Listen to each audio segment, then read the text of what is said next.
नहीं, ऐसा बिल्कुल नहीं है। जो ये कहते हैं कि हमें काल काल को अपनी कमाई देनी पड़ेगी, ऐसा देना पड़ेगा, वैसा देना पड़ेगा, ऐसा बिल्कुल नहीं है मेरे भाई। ये काल के दूतों की एक साजिश है, काल का नाम जपवाने के लिए। सीता भी रावण के महल में रही, रावण की लंका में रही, बिना उसका नाम जपे। अब कहने वाले ये भी कह सकते थे कि सीता को भी वहां का ऋण उतारने के लिए नाम जपना चाहिए था, लेकिन ऐसा नहीं है। कोई ऋण नहीं है, किडनैपिंग करने का कोई ऋण नहीं होता। तुम्हें किडनैप करके कोई 5 स्टार होटल में कमरे में छुपा दे, इसका मतलब ये नहीं कि तुम्हें 5 स्टार होटल के कमरे का किराया तुम्हें देना है क्योंकि तुम वहां रह रहे हो। तुम्हें रखा जा रहा है। मुर्गियां जिस बाड़े में रहती हैं उसका किराया नहीं देती, उनको रखा जा रहा है वहां पे। एक जगह से दूसरी जगह बकरों की सप्लाई होती है, लाद लाद के गाड़ियों में ले जाते हैं, तो वो गाड़ी का किराया नहीं देता कि मैं दिल्ली से मुंबई जा रहा हूं तो मुझे इतना भाड़ा देना पड़ेगा। उनका किडनैप हुआ है, आपका किडनैप हुआ है, आपको यहाँ पे कोई लेके आया है। इस दुनिया में आपको पैदा किया जा रहा है, आप अपनी मर्जी से पैदा नहीं हो रहे हो। कोई है जो आपको पैदा कर रहा है, लेकिन आपको पता ही नहीं है कि हम पैदा होते कैसे हैं। ये पेड़ दिखाई दे रहा है लेकिन इसका बीज तुम्हें पता ही नहीं है कि डलता कैसे है। इसीलिए ये काल के दूत क्या करते हैं, ये तुम्हें केवल ये झांसा देते हैं कि तुम्हें परमात्मा के पास तब पहुंचाया जाएगा जब तुम काल का ऋण उतार दोगे। ऐसा बिल्कुल नहीं है।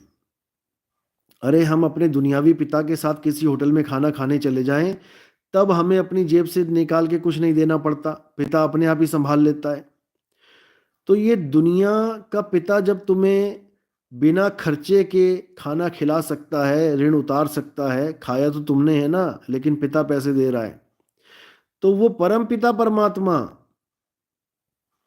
वो तुम्हारी भक्ति काल को देगा। शर्म करो भाई, शर्म करो। ऐसा कुछ नहीं है। और ये भी झांसा दिया जाता है कि दुनिया में जितनी भी सुख सुविधाएं हैं, इसको पाने के लिए काल का नाम जपना पड़ेगा। ये भी भ्रम है, इसको भी दिमाग से निकाल दो। साहिब ने कभी नहीं कहा कि काल से कुछ मांगो। साहिब कहते हैं, वाणी में आपने सुना होगा कि साहिब इतना दीजिए, यानी अरदास कहाँ लग रही है, साहिब से। साहिब इतना दीजिए जामे कुटुम सुमाए, और मैं भी भूखा ना रहूं साधु भूखा ना जाए। काल इतना दीजिए नहीं बोला गया है कि काल हमें इतना दीजिए हमारे बच्चे पल जाएं।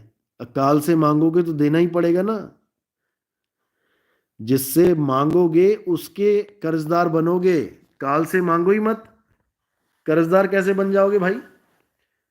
तो इन काल के दूतों ने खुद तो काल से मांग मांग के अपना ऋण चढ़ा लिया है, क्योंकि इन्होंने बहुत सुविधाएं मांगी। हमारे बड़े बड़े आश्रम बन जाएं, हमारा बड़ा बड़ा नाम हो जाए, हमें बहुत सुख सुविधाएं मिल जाएं, बड़ी बड़ी गाड़ियां मिल जाएं, यही सपना है इनका।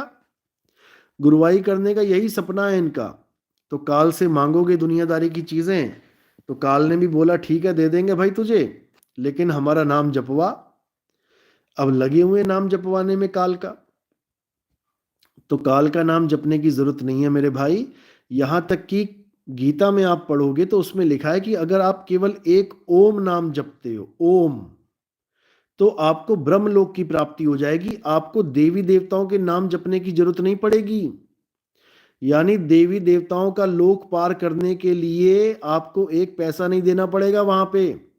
केवल ओम नाम की इतनी कमाई हो जाएगी कि तुम सीधे ब्रह्मलोक पहुंच जाओगे। तो मेरे भाई, जब काल की इतनी पावर है कि बिना देवी देवताओं का नाम जपे सीधे तुम्हें अपने घर तक पहुंचा रहा है, तो सोचो परमात्मा की कितनी पावर है।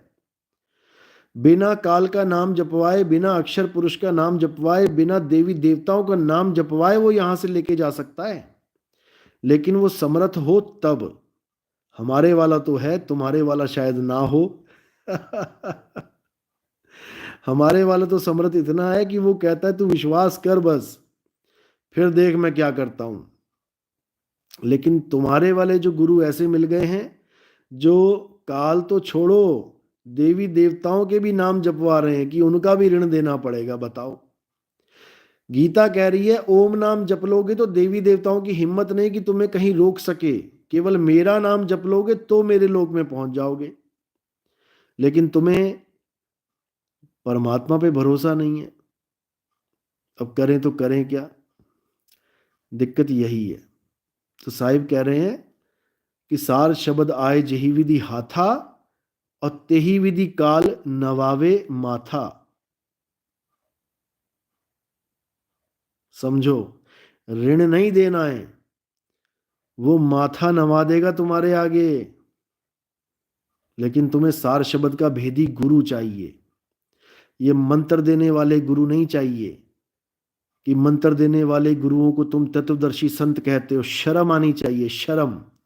मंत्र देने वाले गुरु को जपी कहते हैं, जपी, क्योंकि नाम जपवा रहा है वो तुम्हें।